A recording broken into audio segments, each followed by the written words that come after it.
Hi, I'm Pete Leyden, and welcome to Next Agenda and Next Agenda's Energy Challenge.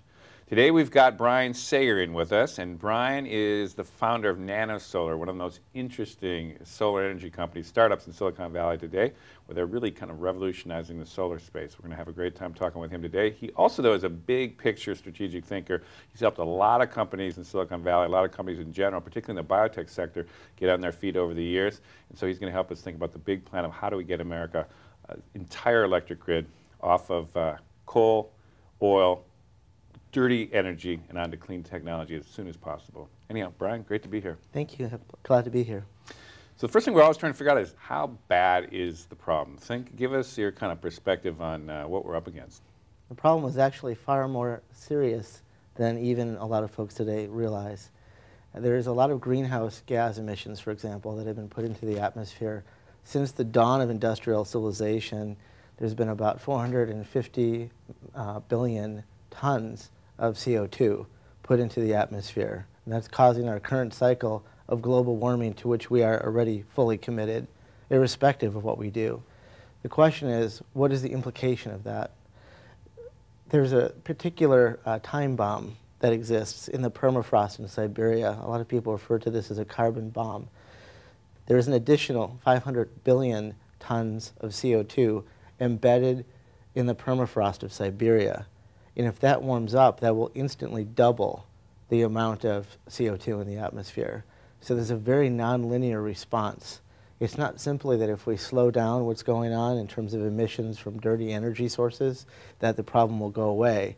There is no natural way to release CO2 to eliminate it from the environment. And there's other sources of CO2 which could dramatically worsen the scenario if we don't avoid melting the permafrost to start with. Mm-hmm. So that's a very serious issue. Part of the problem is political as well, sociological in particular. If you think about the asymmetry of who is affected by this, the folks that are the most affected are living in typically coastal areas, often in third world countries, lacking the resources to have their voices heard. The people who are creating a lot of the environmental pollution through energy production in inappropriate ways are not immediately impacted. So there is a lag time between the creation of the problem and recognizing the impact of that. That's exemplified by the Bush administration, which said we need more time to study the problem, when no serious scientist anywhere in the world would agree that that was the case. Everyone knew that there was a problem for many years now. Well, so time then becomes the issue here. How fast do we have to go? I mean, people are recognizing the immensity of the problem, but let's say that permafrost problem, when that flips, I mean, are we talking, how quickly do we got to move on this kind of thing, in your opinion? The permafrost melt would take about 30 years to peak and another 70 years after that to subside, so we're talking about a century if nothing's done. The best situation is if the melt didn't happen in the first place. Whether or not we can reach that goal is unclear, but we can certainly minimize the impact by minimizing the further release of CO2 into the atmosphere. The biggest issue is that the resources that are at hand right now, in the United States in particular, and the world in general, to create a source of energy are also the dirtiest and the most negative in terms of their environmental impact, in particular coal. Coal is ubiquitous in the United States. We have hundreds of years of potential usage of coal before it would run out. And the challenge with coal, of course, is that it's very dirty. If you think about coal from a statistical point of view, what does it do to the environment? There's a way to measure greenhouse gas emissions with coal. Coal typically will release 1 kilogram or 1,000 grams of CO2 per every kilowatt hour of power that's produced by a coal-based electrical power plant. So to put that into perspective, if you think about what a kilowatt hour is, if you have a 100-watt light bulb and you have 10 of those, that's 1,000 watts or a kilowatt. And if you have those 10 light bulbs running for 1 hour, that's a kilowatt hour. So every time there's 10 light bulbs running in a house for 1 hour, you've used a kilowatt hours of power.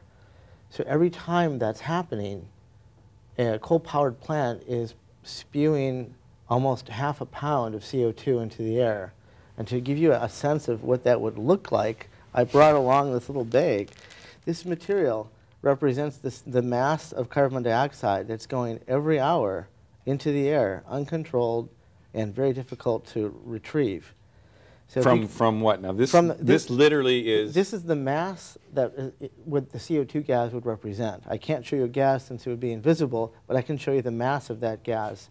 It would fill this room. It would fill far more than this room. But what would be the equivalent? I mean, how much power would you have to use for that? Say it one more time. 10 light bulbs for an hour. 10 light bulbs for an hour. That's all it is. And if you think about the number of houses there are in the world, and the number of light bulbs there are in the world, and the number of hours there are in the day and the year, you can imagine how much of this is being put into the atmosphere. So this is the problem with coal. Now, folks in the coal industry will say, well, let's go to clean coal. Well, the problem there is no such thing as clean coal. Yeah. It's more of a public relations device than a technology. Even conceptually, it's never been shown to work very effectively. There's no prototype plants with any kind of data. So this is the coal industry trying to avoid having to internalize what have been formerly externalized costs, namely the impact of the environment. So if you think about coal at 1,000 grams or kilogram per kilowatt hour, that little bag I just showed, if you think about other sources of energy along the same lines, gas is about 40% as dirty as coal. So you would have about 40% of that mass. Nuclear power is anywhere from 50 to 100 in terms of the grams per kilowatt hour. So 1,000 for coal, 400 for natural gas, and 100 for nuclear. Now, wind is getting better. It's a value of about 40. Solar gets a little bit better. It's anywhere from 20 to 30. My own company, the value is 2.5. 2.5. It's 400 times less environmentally impactful than coal. And it's actually better than that because I actually ran those calculations myself.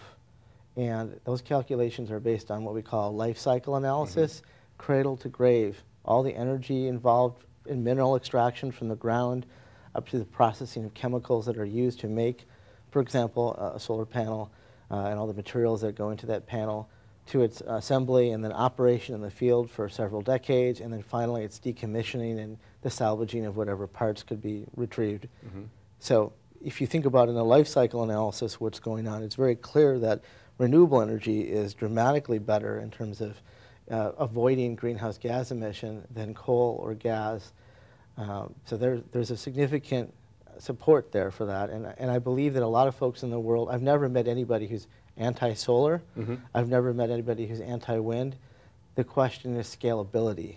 So to get to your issue of what's feasible. Yep, that's where we should go. Yeah. Well, go ahead on that. I mean, this is exactly the point. So bad problem, got to go fast. Current situation, disaster. Coal is really magnifying the problem. Yes. You mentioned how renewable energy, is so much better, but the people always say is like, well, how fast can we get to that kind of thing, or how feasible is it to shift? And the goal we've been talking about is it feasible to actually get the entire U.S. electric grid onto these clean energies within 10 years, onto these renewable energies? And that's the kind of frame. And when you think about that goal, how realizable is that to you? So let's start, I would answer that in 3 ways. First, economic feasibility. Second, technological feasibility. And third, manufacturing feasibility.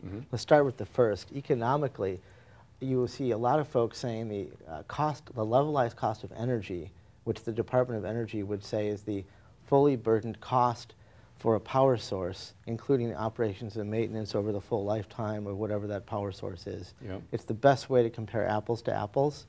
A lot of folks will say nuclear power would be in the 6 cents range in terms of 6 cents per kilowatt hour, that you'd have maybe 7 or 8 cents for water-based power hydro plants, biomass, maybe a little bit more, and that solar is at 28 cents per kilowatt hour. It's 3 times the price of the electricity grid in terms of what the consumer would pay at peak hours.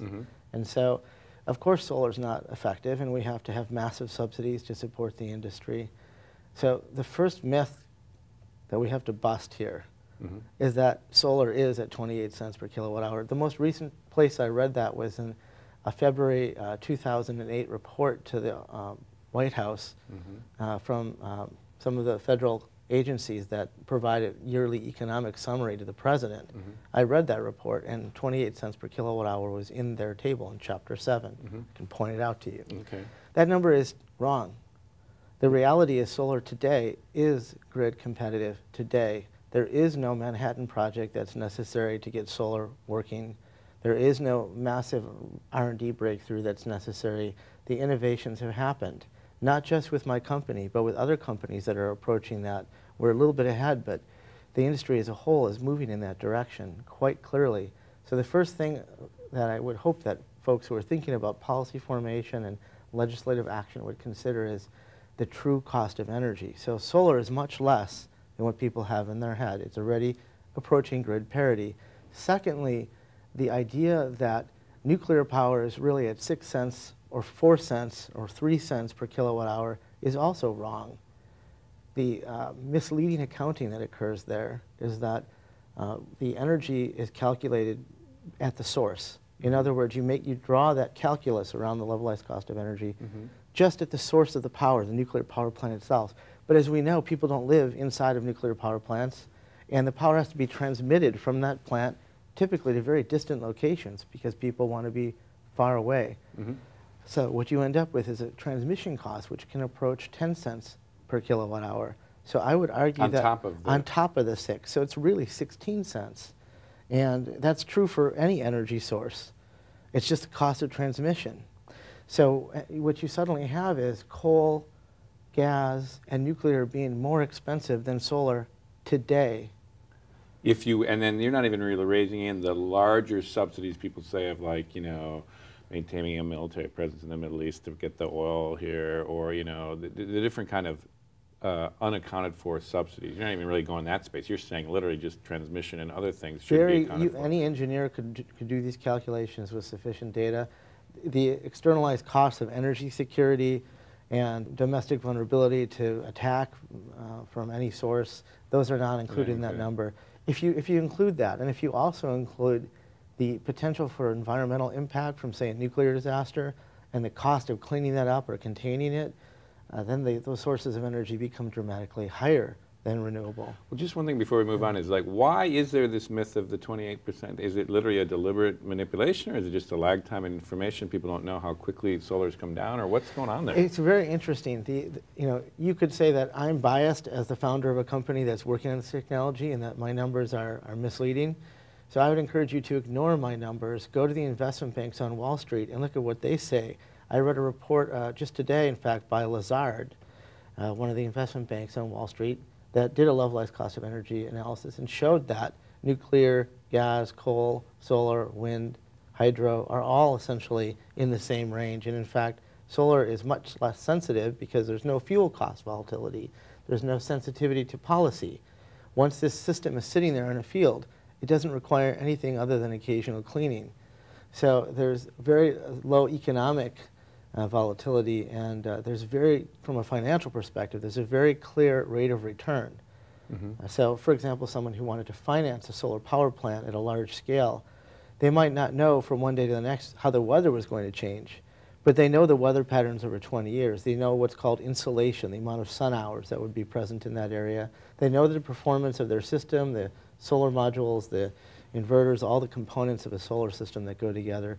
They can calculate precisely their rate of return or their internal rate of return on the investment they make in that power plant. So it's a very safe investment from that perspective as well. I would counter that against nuclear. We haven't built a nuclear power plant in decades. No one knows how expensive they are. Whatever their estimate is, it will be an underestimate, probably substantially.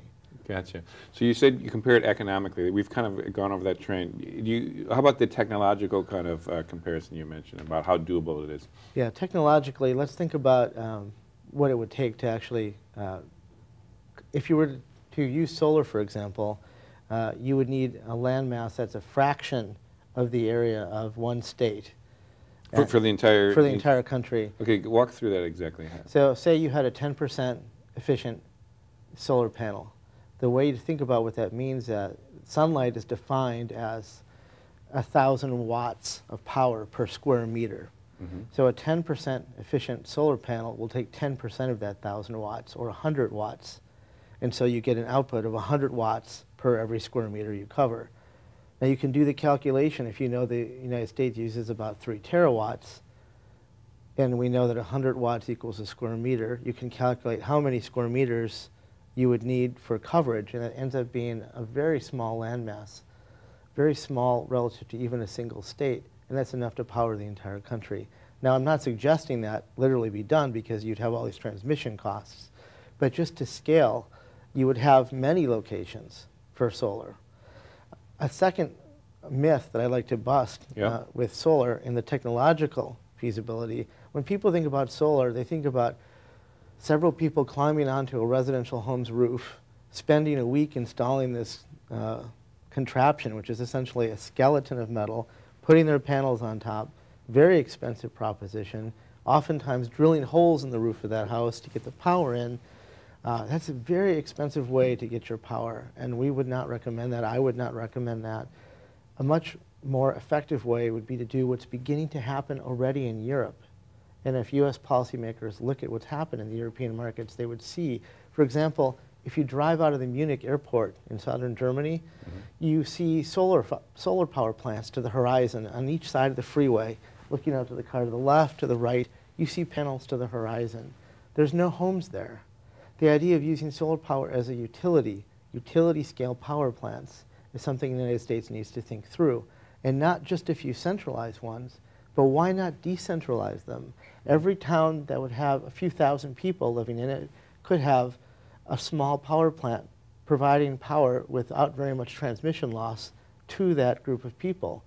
In large cities, with the density that you would see, for example, of public parks, you could have areas where solar panels were installed. They could be placed in blighted areas, areas where there's brown field conditions, environmental issues. Just put panels over that surface and power that area in that way. So there's certainly sufficient land. There's also sufficient technology to provide that. My own company, for example, could output with one coating process. We print our solar cells. The printer we use costs less than $2 million in terms of the capital cost, and could output a gigawatt of panel a year. So every year it could, with just less than $2 million of investment, give you the equivalent of a nuclear power plant of output, but without the environmental impact. And we're just one company in this space. So the technology is there. It is becoming very feasible. And in fact, these types of power plants that are created in large scale already exist in Europe, in Germany, and in Spain. And it's beginning to happen in the rest of the Sun Belt of Europe. So economically, it's feasible. Technologically, it's feasible. You know, you mentioned one other area to talk about feasibility, I think. Manufacturing feasibility. Can you talk about that? So the question is, who funds all of this work? Because manufacturing entities require money. If you build a factory, irrespective of how capital efficient you are, it requires funding. Venture capital firms generally stay away from manufacturing companies because there's a long time to get the product to market. There's a lot of technical uncertainties, and it's easier to have lower risk by, say, funding a software company. It does occasionally happen, as with my own company, but that's relatively unusual, although it's becoming more common in what's now called the clean tech space. But that venture capital is generally designed to provide early stage capital for a company. When you get to the point of needing hundreds of millions of dollars instead of tens of millions of dollars, the venture capitalist business model doesn't work. They can't provide a $500 million investment. And so you have to look to other funding sources. And the question is, how do people bridge that gap? From manufacturability, you need to have these tools. So you need capital efficient tools, but you also need the funding to have those tools. There are some programs that are beginning to move in this direction. The DOE, for example, has a loan program for renewable energy technologies that's been in the books since Title 17 in 2005. And the idea is that it provides very low interest loans to fund manufacturing operations amongst other projects. Since that began, there have been 0 loans given out by the Department of Energy. I just submitted my own application last week. It was 400 pages long. And the question is, why do they make it so difficult to apply? And why does it take so long? It almost seems as though it's being designed to be inhibiting use. I think under the current administration, that's going to change dramatically. I know there's a lot of pressure on the Secretary of Energy to move that loan program forward, and that's a good thing. But the question is, how does that operationalize? Because the folks in the Department of Energy are not bankers, and they are used to managing R&D projects, and so suddenly they're put into this position of needing to develop infrastructure and to disperse monies very fast, and they're not necessarily fully equipped. I mean, any of them would say that to you. You know, they're very much stressed by the bandwidth of what's going through there right now. So that's one program and one example. There's direct capital grants. There's various kinds of subsidies, but these manufacturing plants need to be kick-started. You need to provide some funding. The venture capital world, the private equity world can provide funding to show proof of concept, to get to pilot manufacturing, to have prototypes, get customer feedback, but they're not really designed in general to create a manufacturing scale entity that actually has factories outputting product.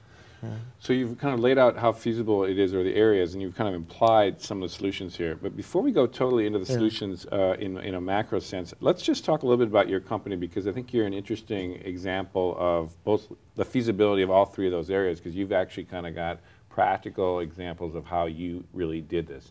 So just tell me a little bit about the genesis of your story, of your company, of how you actually approach the problem of how do you really dramatically drop the cost of solar, and how do you really scale this thing up in a big way. Just walk us through that within a relatively short time, but give us a sense there. Well, the first point you made in your question is actually part of the answer. So just the idea of thinking, how do we drop down the cost of solar energy, was a critical point in thinking this through. A lot of companies in Silicon Valley are formed as spin-outs of academic labs that have been developing a certain technology thread for decades. The professor who's working in that academic lab becomes a CTO on sabbatical for a year. Venture capitalists fund it, and then you have a certain amount of gestation where the product is developed and hopefully is validated before it moves to the next level. During that time, markets are sought out to justify the product development. I would call that bottom-up entrepreneurial work. We were top-down. We thought, what is the most critical pressing problem in the world today? That is energy. What is the solution to not having enough energy in the world? Well, we have to drop the cost, and we have to impact the environment much less. So how can we do that with renewables? Of the renewables, which makes the most sense to really tackle? Well, wind is very interesting, but wind is only located in certain areas. Same with hydropower. Biomass uses too much land to be effective. And so solar seemed like a very interesting possibility from the land mass argument if we could have efficient solar. So the question is, why in the past 35 years did the solar industry not really thrive? It's been living on volatile, occasional subsidies at the state level and at the federal level over that time. But it was simply too expensive because it was at that 3 times the price of grid parity level, which is just too high to allow customers to really embrace it unless they're passionate about the environment or trying to make a political statement. But people who just look at their utility bill and that's all they care about would not adopt solar per se. So the idea was then, how could we drive the cost of solar down? We actually went around the world and I looked at different factories, what they actually were doing inside those factories. And solar factories. And solar factories of other, we talked to CEOs of various different companies, for example, and did a cost model, which is a very unusual way to start a technology company. But we were trying to understand what is the driver of cost in the renewable energy area within solar. And the answer was throughput. In other words, you couldn't make the solar panels fast enough to be inexpensive, no matter what they were made out of. Therefore, the price was too high. Therefore, no one would adopt them. Therefore, solar is not a solution. So the approach then is to drive down the cost by increasing throughput. So what throughput meaning manufacturing throughput. How many you can produce in any given period hour. of time, exactly. And you want that to be as fast as possible. So then looking at manufacturing paradigms, again, not even thinking about the technology, what is the fastest manufacturing paradigm? And the answer is printing. You can print something faster than you can do almost anything else. High-speed presses print enormous areas in short periods of time with very high precision as well. So the idea was, could we print our solar cells? And then we began looking for technologies that would allow us to use printable approaches. In other words, solution-based light-absorbing materials, and that's the genesis of the company. So it's very top-down focused, and we used some bottom-up thinking in terms of how to tackle particular issues, but we weren't a technology looking for a market. We were a market looking for a technology. That was the first thing. Second thing is neither my co-founder nor myself were in this industry before we entered it, which was an enormous advantage because we questioned every legacy assumption in the industry, and most of them were wrong. And so that, I think, is something we should think about in terms of policy. I think folks should lead this who maybe aren't in their area of expertise. So the thinking is different. Because when you get a group of jaded industry veterans together, they will agree on everything. They've seen things a certain way within a certain framework for 30 years, and that's just the way it is. It's very difficult for them to re-perceive what's going on. So we were naive enough to be able to question everything, didn't know what the bad questions were, and then ended up solving them in ways that others later told us what they would have thought would be impossible. And so give us a little sense of the reality of what you've got now. Now, because I understand you've got plants going, you've actually dropped the cost significantly. Tell us a little bit about what happened then. So we have raised $500 million. We have a 200,000 square foot space in San Jose, California, where we're doing our printing operations. We print our cells onto a metallic foil using a roll-to-roll printing press. And then we have a module assembly factory right now in Germany, because frankly that's where the market is. We ship our foils to Germany, they're welded together, put between two pieces of glass. That becomes the module. And the ultimate goal for my company is to have multiple module factories in different parts of the world. We'd love to put one in the US if the US market grew enough to actually justify it. So we don't need subsidies in terms of getting the cost down because we're already close to grid parity today. What we do need is support in matching supply and demand, and we can talk about that if you like. And about scaling up. Yeah. Just in a kind of generic way, your company, I know there's other companies like yours, but how fast could you scale up your kind of technology? In other words, you talked about this plant. I mean, what if you had 30 plants? Or, I mean, how fast could you actually grow this? Because a lot of this is timing. Sure, absolutely. So when I mentioned before, gigawatt is a nuclear power plant output each year, and the U.S. uses 3 terawatts. That's 3,000 gigawatts. That would be 3,000 solar plants if we were at a gigawatt each. Unless we were doing this over, say, 30 years, you could divide that by 30 then. It would still be several hundred power plants. That would have to be several hundred factories, basically, that are putting out a gigawatt's worth of power plant capacity each year. So I think the time frame is not really 10 years, but a lot could be done in 10 years. But within 30 years, if it were a sustained approach, you could have a big impact just from solar. Now, I'm actually not recommending that because I don't think solar is the only answer. Right. But if we just looked at solar, that's what it would take.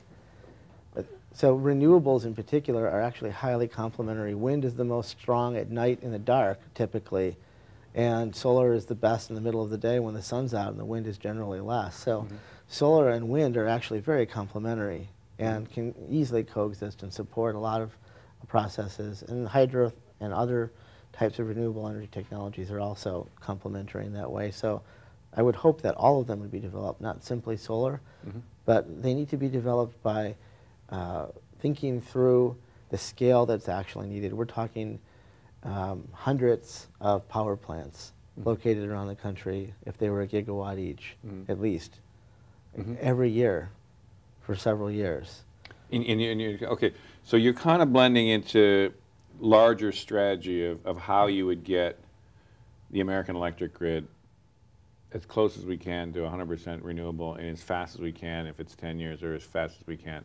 And you mentioned this kind of mixed strategy. Yeah. And you deeply know your area of solar and in particular your own company. So let's just get a little bit more rigorous on that. We're talking about, we've got an incredible opening here in politics. We've got a new Obama administration, seems very open to these kind of things. We've got different majorities in Congress ready to kind of move on this stuff. Yeah. There's some general sense that we need a clean tech, green economy future.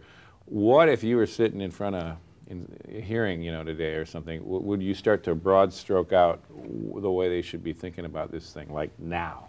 I would first start to look, where has the industry been successful recently? Germany is the largest market in the world. Why? Because they have a national feed-in tariff, where people who produce, entities, firms that produce solar-based electricity actually get paid by their utility for the energy they produce. So for example, those dairy farmers in southern Germany decided it was more profitable to harvest sunlight than to grow cows. And so could we have a national feed-in tariff here? Well, what did it do there? In 2004, there were gigawatts of production output that were suddenly, the scale grew into the gigawatts. Large number of companies started to form there to provide components and services that would allow deployment of solar power plants at that scale. If we have a similar national feed-in tariff, that would be one way to stimulate growth. That's not a subsidy for the industry. That's an incentive to stimulate demand. Could you walk through it when you say feed-in tariff? What is that exactly? That would mean, let's say somebody had a megawatt power plant or a 10 megawatt power plant, and instead of just selling that power at whatever market rates they could get based on whatever those conditions were, the government agreed, federal government agreed to buy that power at a certain price that was mutually agreed upon contractually for a certain number of years from that energy producer. And so maybe they would get 15 cents per kilowatt hour. Every kilowatt hour of energy they produce, they receive 15 cents. Mm-hmm. So this incents them because then they've got guaranteed demand, and it's very predictable. Mm-hmm. And earlier I mentioned the solar power plants were very predictable in terms of their output of 30 years because you can average the weather conditions and you know the performance of the components of the system. Well, if you know your demand, now you've got a very, very clear picture about the rate of return on the project. It's much easier to finance if you've got incentives that are very clear. But if it's above market rate, I mean, is there a way to get it back onto the market and wean it off that kind of stuff? It wouldn't necessarily be above market rates. It doesn't necessarily require even billions of dollars to do this. This is really a bridging strategy, growing the market enough so it starts to feed on itself and grow. This is not a long-term crutch. Mm-hmm. This is a short-term Band-Aid to really fix the issue of allowing solar to compete on a level playing field. The utilities are doing something different. At a state-by-state level, there's something called Renewable Portfolio Standards, or RPS, where in a certain year, typically 2015 or 2020, a utility might be required to purchase up to a certain percentage of their power from a renewable energy source. Typically that's somewhere between 10, 15, 20%. Mm-hmm. The challenge with the RPS approach is that there's no teeth. If there's a small fine if utilities don't really make it, but they're actually incented to sign speculative deals. And if the technology doesn't pan out, they can say, well, look, we signed this deal. This other entity contractually obligated to us, and they failed us. So that sets up kind of gamesmanship in the utilities, which is really inappropriate. And if a feed-in tariff were set up nationally, there would be no opportunity for gamesmanship in that way. So there's these kind of portfolios that you got. I mean, there's a current patchwork of what we're trying to do now. Yeah. So to really dramatically up the game, you're talking about these feed-in tariffs in a way, guaranteeing markets that allows people to make the kind of long-term investments that eventually kind of makes the transition to a clean tech market economy. Is that the way to think of it? Yeah. So throw out a few more. What are some other ideas you'd have on that? I mean, what else should the federal government, in fact, be thinking about right now? Well, renewable portfolio standards are another. Could have a national standard rather than having state by state and require every utility to do that. It would require immense political will to do that because the utilities are doing quite well, as they always have been doing, and they're going to fight against this to some extent. But at the same time, they're also going out and building their own power plants now based on solar. Several of the largest deals ever in the history of solar were inked in the last few days. So it depends on the utility, it depends upon how progressive they are. If they realize they can get very inexpensive energy, cheaper than other energy sources, then it actually becomes more profitable for them to move to solar. Mm-hmm. So the ones that realize that, as several in California do, for example, those folks generally do those types of deals, as they have done. Mm-hmm. Other areas of the country might not quite be at that level yet, and they might not realize that it's actually advantageous to have solar power. I'll give you a couple of very specific tactical issues. Yep. when there's a lot of need for power, say in the middle of a hot sunny day in the middle of the summer, you'll have a situation where there's peak demand, and these peaker plants are waiting to provide power. Those peaker plants cost more than almost any other source of energy, and to have them on standby is very expensive too. If small solar power plants were placed near the congestion nodes of the grid, the areas where the need is the greatest, that they're just available whenever they're needed to be used for power, and you don't have the situation of having this immense standby cost. So a lot of folks argue also about energy storage with solar, and how to deal with energy storage in a large scale really goes back. I'm going to give you a solution now, but 2,000 years. The Romans came up with a very simple way to do this. You pump water uphill, and then when you need the energy, energy equals mass times gravity times height. So depending upon how high you pumped it up, that potential energy is transferred into kinetic energy, turning a wheel, for example. Very simple, not very sexy, but extremely effective and actually very efficient.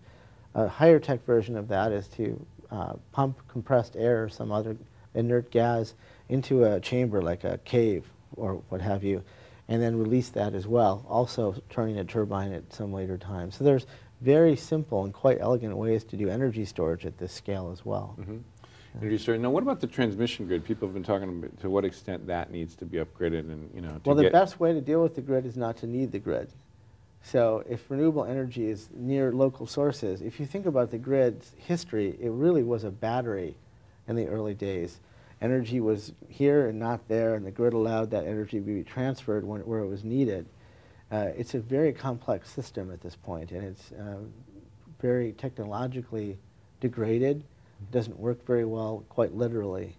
And there's a lot of transmission losses which are inherent even if it were working well, just because there's a certain cost that's incurred by moving an electron through a piece of copper. It just takes a certain amount of energy to do that. So rather than thinking about an electrical grid as a massive centralized structure, maybe we could think of, for example, solar as the new internet, in the sense that you could have many nodes of energy that are interconnected as they're needed, but their location is such that there's very little transmission cost because they're close. The point of production is close to the point of use. Let's just shift it because as we're kind of moving towards the end of the interview here. You've got a really unique. We've been bringing in people from different parts of society and academics and theorists and various things. You're an entrepreneur, you're a business person, you're a private sector guy right now. So to solve this problem, and when I say this problem, I mean, it's an immense problem is to get the whole United States electric grid on renewables, but the ultimate problem we're trying to think about here is climate change. I mean, from your point of view, from what your company can do, other companies like this can do in the high, or are innovating in all these different kind of energy spaces like solar, wind, others.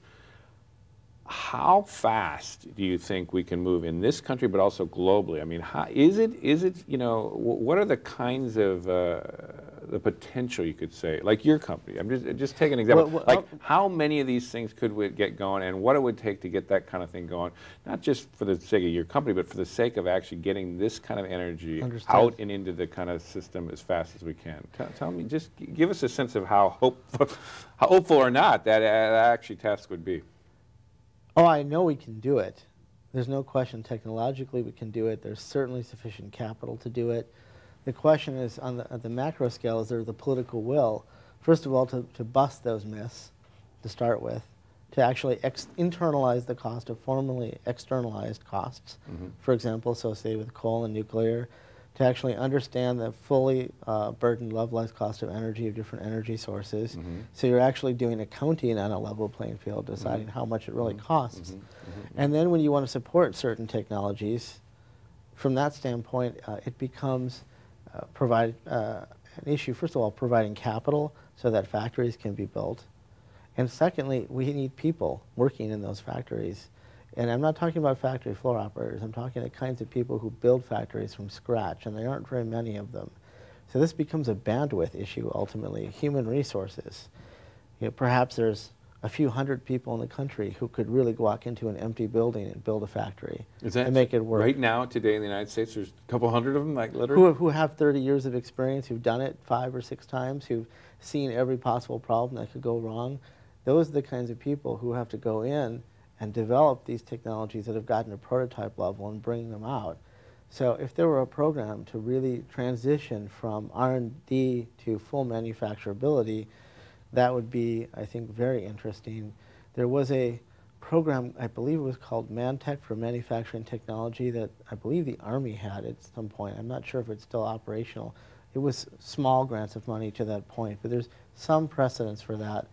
What the government's very good at doing is identifying very early stage R&D. For example, the DARPA type projects that are out there at Department of Defense funds them in limited quantities with a very steep down select.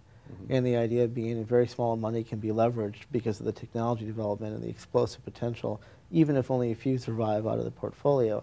That's great, that works, it has worked, it will continue to work. But then when you get to the point when you're actually building out the factories, we also need to do that as well. Now, you could argue that private capital should be sufficient to do that, but the scale is often not quite what it needs to be. If it costs hundreds of millions of dollars to build a certain kind of factory or to fund a certain kind of power plant prototype, who provides that funding? I would argue that the federal government is uniquely suited to do that, and that would be one way to really help. But that's something that should be done not simply for solar, but for all different types of renewable technologies. There are a lot of prototype projects that are out there right now and that have proven at some level the value proposition of whatever the technology, that have some prototypes, but not necessarily have scaled up the kinds of manufacturing output that would be needed to really solve these issues. There's another piece here, though, which has nothing to do with the technology, which is really the low-hanging fruit, which everyone talks about, which is conservation and lifestyle changes.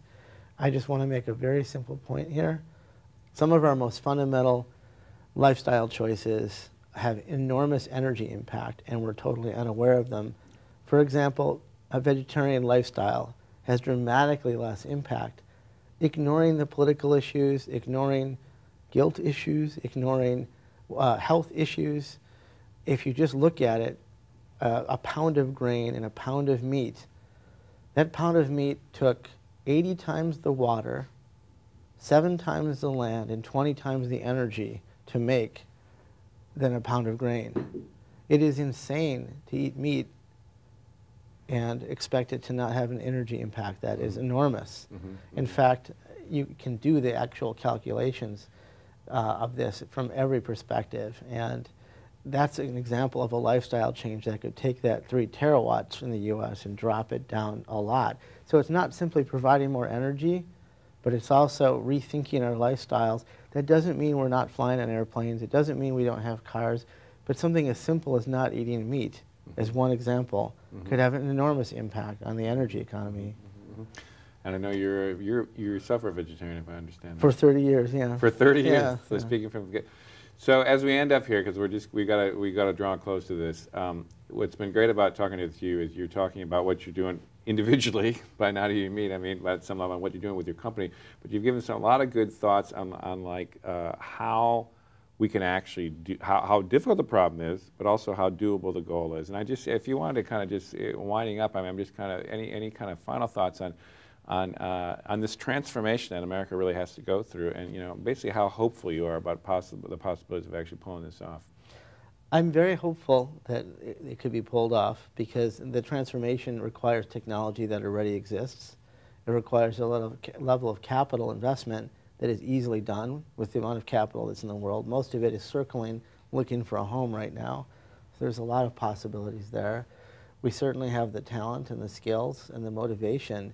The biggest thing that I'm worried about, though, is the mindset. When these types of challenges are undertaken, they take many years, more than an election cycle, whether it's a federal election cycle in any country, or a state election cycle, or a regional one, or for a city or a county. So there's a turnover of whoever might be at the helm trying to run the course of events in a way that is helpful. And we need stability in public policy that transcends those election cycles. What's worked in Germany for solar, for example, those feed-in tariffs are supported by the left and the right, And they've been done in a stable way where the folks who are developing the power plant financing know that they can count on that environment in a certain way, whatever it may be. In the United States, we have a patchwork of disharmonized state-by-state policies that vary from year to year, sometimes from month to month, along with a federal policy which is wavering over decades, and it becomes very difficult to make business decisions in an unstable environment. And our customers, my customers, are the folks, the global utilities that put power plants wherever the business case makes sense. They don't care if it's in the United States or in Uganda or in Chile or in China. They just look at the business case and say, where is the next project going to be? If our public policy is so volatile that they can't make that choice, they'll never do it in the United States. That's something that's very doable because it requires only a change in behavior. If we had to have a technological breakthrough, I'd be much more concerned. But the technology is there, the capital is there. We need to transcend the election cycles to really allow stable public policy in this area, and that will be a huge help. Well, that seems like the perfect place to actually end in that. That's really what we're trying to do here at Next Agenda. We're trying to take folks like you, get those kind of ideas into the flow of the policy decision making into Washington, get the American public to actually understand these larger implications of the choices we have to make year to year here. And it's been great to have your input on this. And this is Next Agenda, and this is the Energy Challenge, and my guest, Brian Sager, who's been the founder of NanoSolar and a real thinker in the solar energies field, has been with us today. Thank you.